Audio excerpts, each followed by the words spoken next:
out there that if you have unprotected sex, you're going to get pregnant. And in fact, even in a woman who is perfectly healthy, has no problems, her chance of conceiving every month is only 20%. And so a lot of people very quickly get frustrated and get nervous and get tense because, oh my gosh, we've been trying for 3 months and we're still not pregnant. This video, we're joined by fertility mindset coach Becky Ackerman, the owner of Lily Bee Fertility. Becky specializes in helping women who are struggling with fertility challenges take control of their fertility and manage stress so they can have the greatest possible chance of conceiving and carrying a healthy baby. Becky will share expert advice on how to navigate the ups and downs of your fertility journey with more ease and less stress. Welcome to Unapologetically Woman, the podcast where women come together to share their unfiltered experiences navigating womanhood.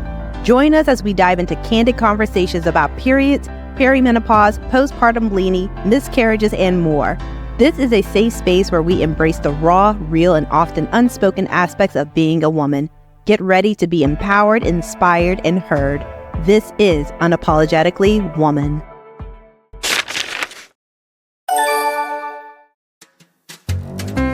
Welcome back, everyone, to Unapologetically Woman. Today, we are here with Becky, and Becky is a fertility mindset coach. You guys, this is my first time ever hearing this, and I am so thrilled to have her.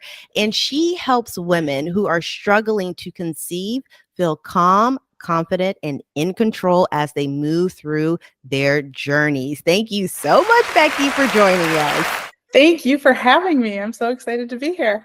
I'm excited to hear about this topic. And it's interesting because I am one of the women who I'm like, nope, have no intentions on getting pregnant. Not interested. But there are so many women that do struggle with fertility and, being hard on themselves, thinking that it's always them. And I would love for your expertise in telling us, before we begin that, backtrack that, audience, so you guys understand what's about to happen. So normally I would have Becky go through her fertility story, but today she's actually going to tell women how to make fertility journeys less bad.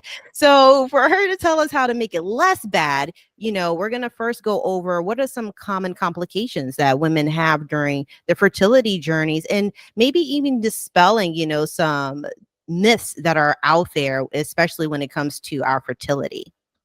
Okay, perfect. I love it. Great setup. So, fertility is a huge and growing issue, sort of globally. In the United States, the number is 1 in 6 women will have trouble getting pregnant. In different populations, that number is even higher. And, there are a lot of factors involved. Some of it is environmental, certainly. Some of it is because as women now have careers, we put off having children. But our reproductive system is still programmed for the way things used to be. And so we get stuck in that as well. So, for anybody who has ever had trouble getting pregnant, you already know it's dreadful. It's dreadful. It's an emotional roller coaster every month. Oh, this is going to be the month.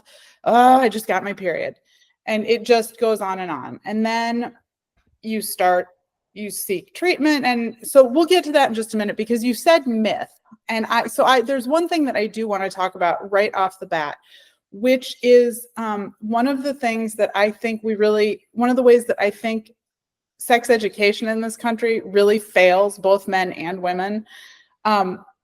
Sex education is understandably and rightfully intended to help people not get pregnant, to teach people how to not get pregnant.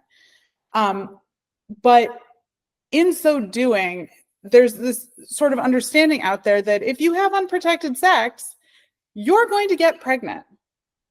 And in fact, even in a woman who is perfectly healthy, has no problems, her chance of conceiving every month is only 20%.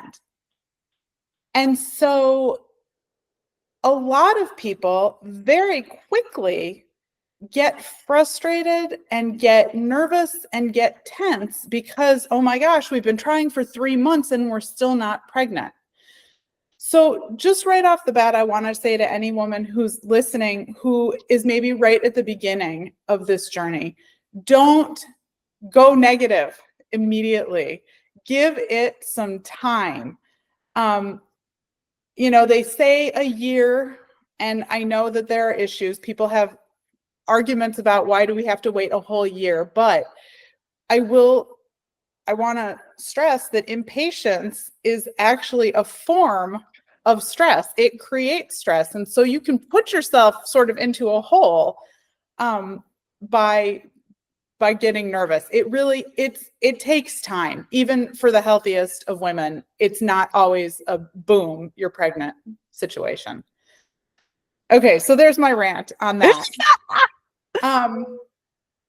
But then once, let's say you've moved beyond that year and you're now seeing your doctor or a fertility specialist or a reproductive endocrinologist. So now in your head, you have a problem. And maybe in your body also, you have a problem. But in your head, you're thinking to yourself, wow, this is really going to be hard for me. I don't know if I'm going to ever be able to get pregnant. I don't know how I'm going to make it through these treatments. I don't know. I don't feel good about myself. I don't feel confident. Maybe I don't feel like there's anybody I can tell. And so that plays in, it piles on to whatever issue that you're already having. Then there are all the things like, well, all my friends are suddenly pregnant and I'm not.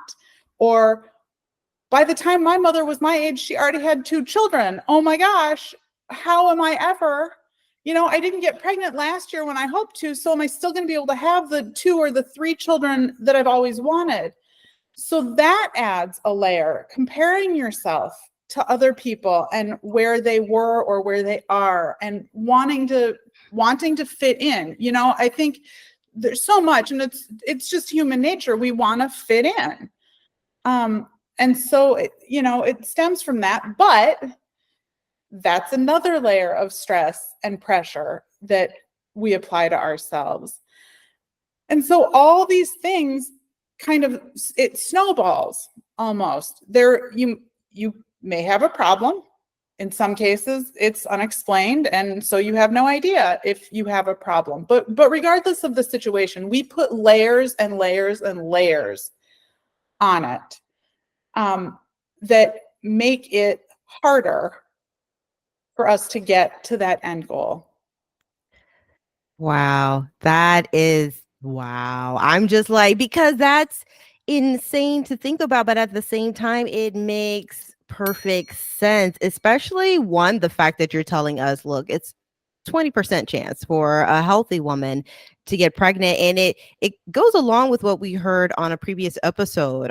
We had an OBGYN nurse practitioner come on, and she said, women technically, like, out of the month, you can only get pregnant. You have 6 days, to actually get pregnant out of the entire 30 days, So if they're not even aware of that knowledge, they would really, like you said, go through that mind thing. And it's interesting how you talk about the impatience. And I'm just like, oh, wow, that does play a factor, because even stress on our periods delays our period. So it makes perfect sense that our fertility would absolutely be delayed if our body is under stress, because we are meant to create that safe environment for the baby. Yeah. Yeah. And, the impatience piece, I'll just say it is sort of a societal thing where, particularly here in the US, we're very much a society of, I want it right now, and so I'm going to get it right now. And fertility does not work that way, but it's hard when that's so ingrained in us to step back and say, okay, so now I have to be patient. Like, we're not good at that. I agree. We're not. But it's really important. It is. And it's something so simple. It's something so simple as being patient. And one of the big things is, like you said, is comparing yourself. I was talking about this the other day when it came to making money online. You know, we see these YouTubers. I went from $0 to $100,000, and you can too if you follow these steps. Not telling you all the little nitty gritty and how much work it actually took and why you had to be consistent for 30 days. And it's like you give up. Yeah. And it sounds like the same journey with fertility. It's like you get impatient, and I can imagine a lot of arguments also probably come up too with that. There can be. It really depends. You mean arguments like between partners? Yeah. So there can be. There definitely can be. In some cases, every dynamic is different, but I will say, as a general rule, the woman is a little bit more invested. Not to say that that the men or the partners aren't wanting a child. Not to say that at all. But it is happening in one person's body and not the other. Even if the problem is with the other person, everything still happens in the woman's body, all of it. And so there can be tension. I can say from personal experience that our greatest source of tension was that it was all I could talk about. And my husband had a limit. I can't, there's nothing else I can say to you now. And at times that was hurtful to me, because it was like, this is all consuming for me. And why are you not here with me? In retrospect, I certainly understand it. And that is one of the things that I tell people. I'm here because sometimes your partner can't talk about it anymore, or your mom has said a stupid thing like for the 5th time and you want to talk to someone else. Oh, wow. That's amazing and beautiful, because you understand from your experience and what you were going through. And it's like, I want to be there for women. And what we're going to do is we're going to go into a quick break, and Becky is actually going to tell us about how to actually make this fertility journey less bad. And one of the ways to make it less bad is to have a coach, you guys. So stay tuned. Hey there, fabulous people. If you're loving what you see, don't just watch. Be part of the journey. Hit that like button to show some love, and subscribe so you never miss out on what's coming next. Go ahead, click that bell icon too, because trust me, you don't want to miss what's next. Let's grow this community together.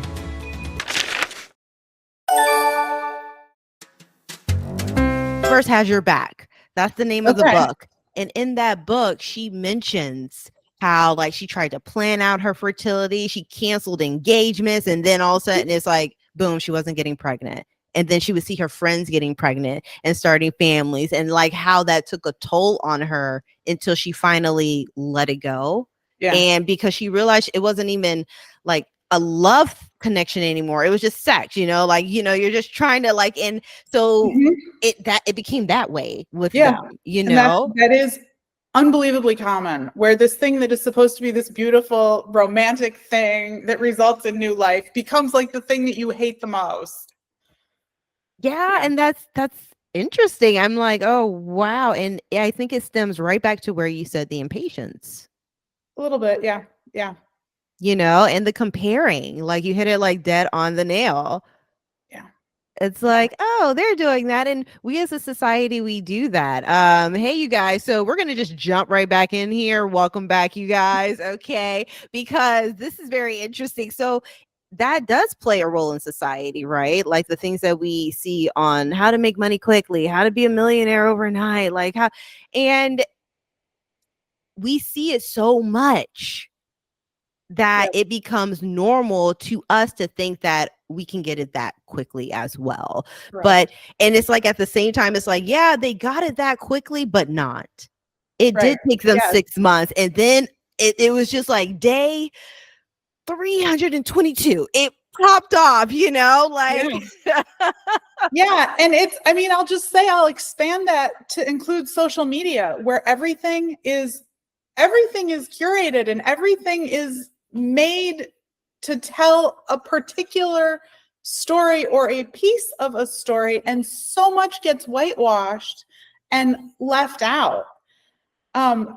Nothing is as beautiful or perfect or easy as it looks on social media. Nothing. I agree. It's just true, but this is now the world where we live, where we see something and think, oh my gosh, I'm failing because my house doesn't look like that, my body doesn't look like that, my bedtime routine doesn't look like that, like all of it. So there are so many things going on in the world right now that make this more difficult for everyone in so many ways. And that's interesting, so it basically, the mindset when it comes to fertility is very big, and I think a lot of women, we only think about like the tracking. Okay, I'm ovulating right now. Let's have sex, and Yeah. we're not thinking about the other aspects. I mean, even like we know today, ulcers are caused by stress. Like it's a mind thing, So I would love for you to actually continue on touching on those very common aspects about the impatience and the comparing and how to make that less bad on a woman's fertility journey. So the first thing that I would say to any woman who is struggling right now is to please remind yourself often that you are living your life. You are not living anybody else's life. It's like you walk into a library and the library is full of different books, and that's what makes it the library. You wouldn't bother going if every single book was the same. And we're the same way. And I know that it stinks to be the one with the interesting story, the one where, oh, well, in 20 years, that'll be great. You'll love telling that story, or that'll be so amazing. You'll feel so good when you get through it. It stinks to be in that position, 100%. But you have to remind yourself that indeed you are living your own life, and it does not matter that your 3 best friends have had babies. It doesn't matter what your mother is expecting. It doesn't matter what the people down the street. It has no bearing on you. You're on your own path, and that's great. Another thing that I would say, sort of along the same path, the same vein, is that it's really important for you to build up your confidence in yourself in many ways. Confidence in your body certainly is one of them. Confidence that your body at some point, whether it's unassisted or whether if it with loads and loads of medication, either way, but confidence that your body can figure this out. So that's one thing to be confident in. Another thing to be confident in is that at the end of your journey, because it will end, fertility problems are not forever. It will either end because you've had a child, or it will end because you've decided that you are done and you're going to live childless, or it will end because you go until your body cannot possibly have a child anymore, and that will be the end. But when you get to that point, you'll be okay. There will be a resolution and you will move beyond it. It may not be the resolution that you hoped for, but you will go on to live a happy, fulfilled life. And so to always remember that in your head is super important. Write it down. I'm a big believer in affirmations. Write these things down for yourself if you need, and tape them up everywhere. Put them on your phone so that you can call them up at low moments. So overall mindset is a really important key to having a better fertility journey. And it doesn't mean a positive mindset. I prefer to use the phrase a healthy mindset, because I think when we say positive, most people think, well, how could I possibly like keep telling myself that, yes, this is the cycle. Yes, I'm going to have a baby for sure. And that's not at all what it really means. What it really means is an openness, a curiosity about what might happen. Well, let's see what happens this cycle. Okay, I'm starting this treatment. I'm curious to see what's going to happen. Contrasted with a negative mindset, which would be, I've done this 3 times. It hasn't worked. Why on earth would it work this time? So that's a big one. Mindset is huge when it comes to making your journey less bad. Another one of my biggies is stress management and relaxation. So I know that everybody's least favorite fertility advice is just relax.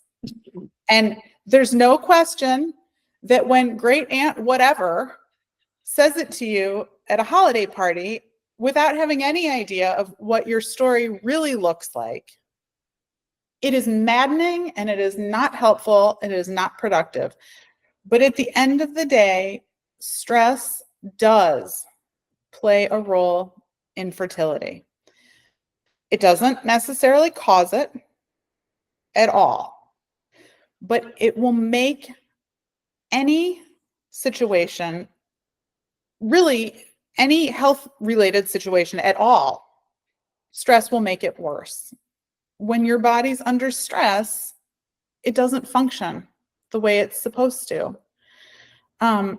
Your hormone balance shifts because your stress hormones kick into gear and they suppress a lot of the other hormones that you need to work for your reproductive system.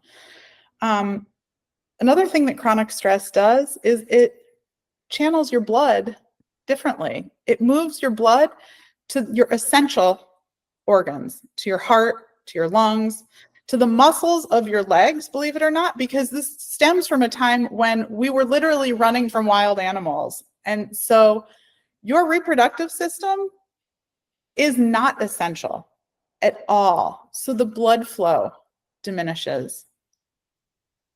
So finding ways to bring your stress level down and to manage it. And that can look like 100,000 different things, a different thing for every woman. It could be journaling. It could be meditation. It could be gardening.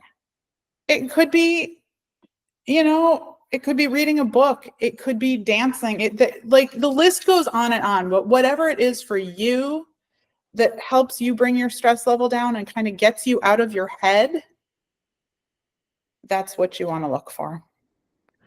That is absolutely amazing. And I love how you informed us about the biology of what's actually happening, like the blood flow diminishing. That is absolutely fascinating. That's the first time I've heard that. And it makes sense too why some women go through very painful cramps, because they're already stressed about having the period in the first leg because they already dread it, So it's like we're making it worse, like literally we're making it worse by restricting the flow to that area.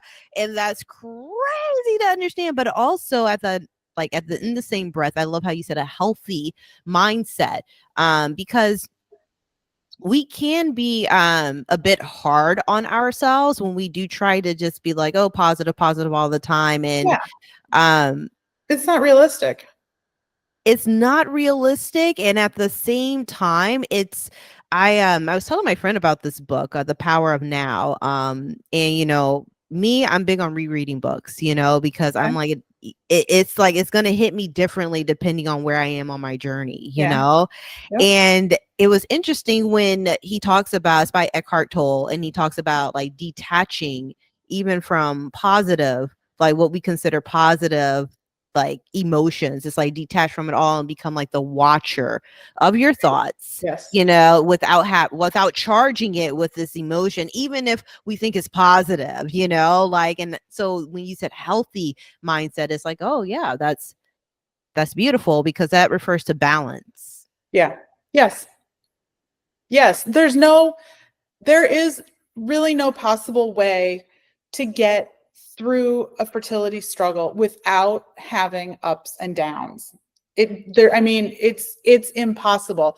But the goal is to not let the downs drag you way down. And for the ups, not to necessarily set you up to come plummeting back down.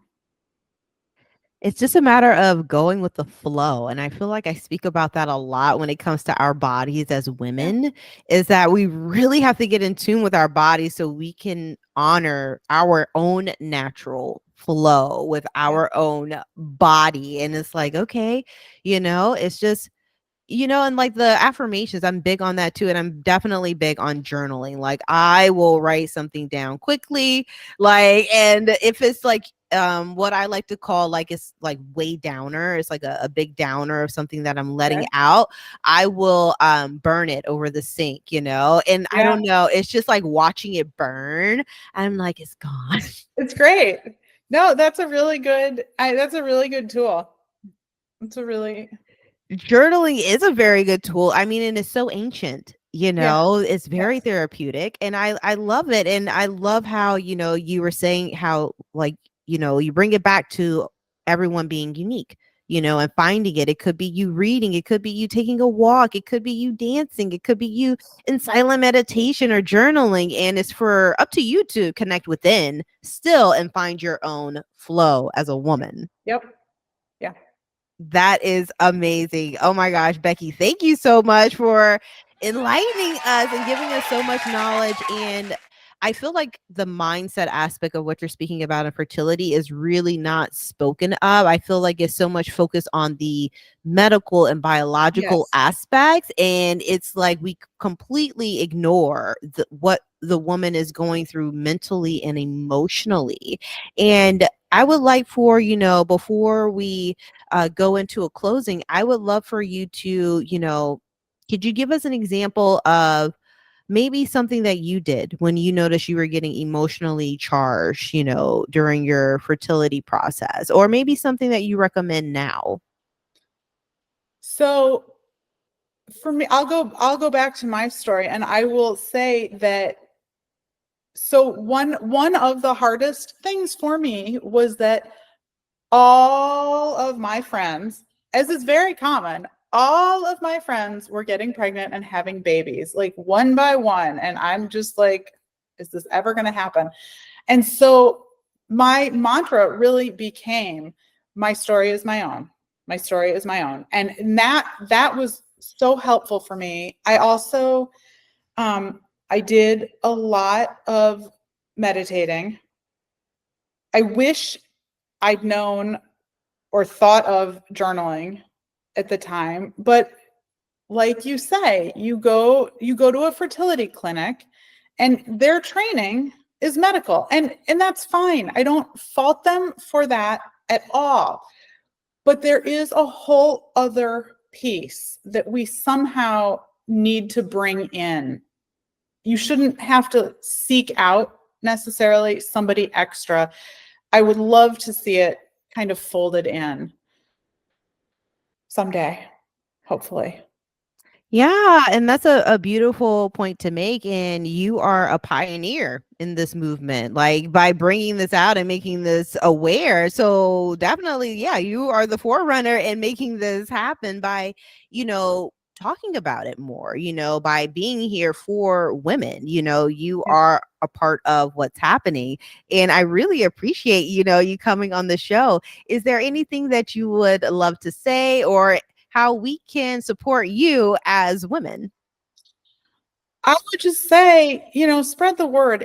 Unfortunately, it's not something that a lot of women talk about, either because they don't want to talk about it with people who have children, which is understandable, or they just feel uncomfortable talking about it. So we don't always know We don't always know when the person sitting next to us is going through this.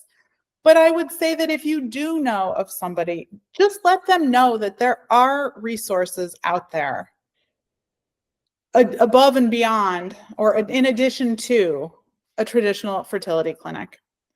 There are many of us, all sort of with different focuses, different takes on the situation. But that at the end of the day, the mind-body aspect, the mental piece of it, really can help you significantly, regardless of whether there is a physical issue as well that you need to take care of. It all goes together. That is absolutely amazing. You guys, make sure, if you are someone who is on your fertility journey, make sure you also consider the mindset aspect, and look for Becky's information is right down in the podcast description if you're listening to this on iTunes. And if you are watching this via our YouTube channel, if you're live, hey, you guys. If you're not, hi to all those watching the replay. But check out her links. This is like something I feel like it's a very beautiful opportunity for you. If you are watching this, because like I said, this is my first time hearing about a fertility mindset coach. So she's specializing in fertility. So make sure you are checking her out if you are currently on your fertility journey. And it doesn't hurt just to book a consultation, you guys. So Becky, and she has so much resources to give you. So, don't be afraid to seek out, her help. Becky, thank you so much for joining us. Thank you so much for having me. It's been great. Yeah, it's been fun. And you guys, we're going to go into a quick closing, and thank you for tuning in.